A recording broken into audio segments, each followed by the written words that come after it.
Today I'm going to show you how to crochet on the back of a chain. You might want to do this if the chain is going to be the edge of the project and you wanted a really pretty edge stitch.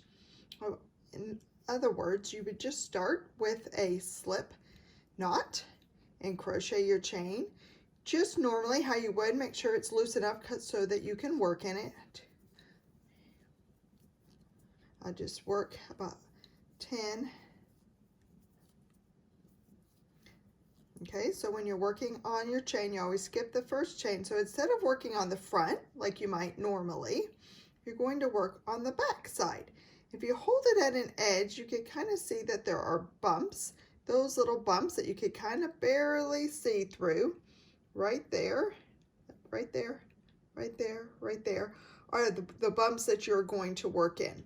But we're going to skip the first one. The second one, just hold it to the side just slightly. You can see that bump right there, and I'm going to put my hook right through it, and you would work whatever stitch you're working. I'm just going to work some single crochets.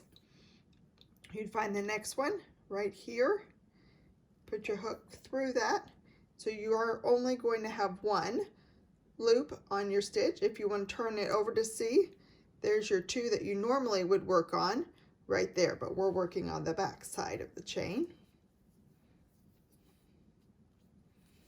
Then you find your next one right there. You can kind of see right through it.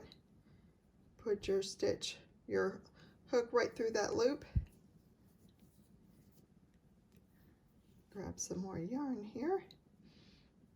Anyways, we'll keep going. There's the next one.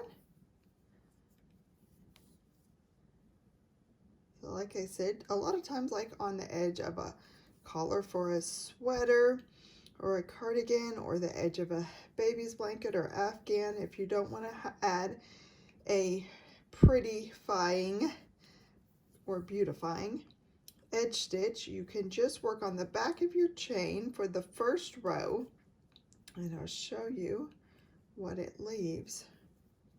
Whoops, I got messed up there. All the way through.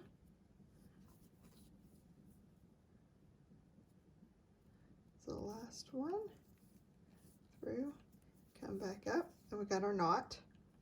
So if you want to look and see, there you have a pretty edge stitch. So instead of just having one loop like you would normally just have one loop, you now have two loops, and it makes it for a pretty edge stitch, so that around the edge of a collar for a cardigan or a blanket, like I said, it would make for a pretty stitch, and that is one reason or a couple reasons why you would use it. Then you just keep working back and forth in the top of your stitches like you normally would.